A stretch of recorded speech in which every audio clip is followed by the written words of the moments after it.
شکریہ آپ کا۔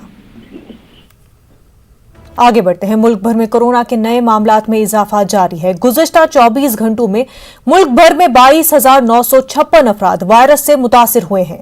جاری کردہ اعداد و شمار کے مطابق ایک دن میں وائرس سے 197 افراد کی موت ہوئی ہے۔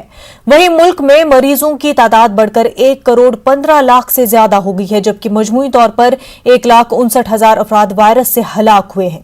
فی الحال ملک میں ایکٹیو کیسز کی تعداد 3 لاکھ سے زیادہ ہے۔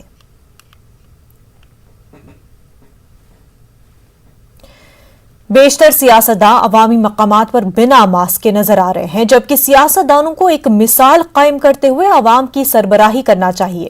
ایسے میں نیوز 18 تمام سے اپیل کرتا ہے کہ وہ ماسک کا استعمال کریں اور کورونا سے بچیں۔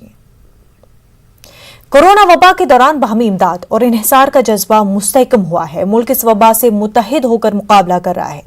ٹیکہ کاری کے اعلان کے بعد ہم بہتر تعاون کریں، جس سے ہم کورونا کو مات دینے کی جانب قدم بڑھا سکیں۔ نیٹ ورک 18 اس مہم میں ہر قدم پر آپ کے ساتھ رہے گا۔ جب تک سبھی محفوظ نہیں ہوتے تب تک کوئی بھی محفوظ نہیں ہوگا، اور اسی سوچ کی بنیاد پر ہماری مہم سنجیونی کا مقصد یہ یقینی بنانا ہے کہ ویکسین پانا سبھی ہندوستانیوں کا حق ہے۔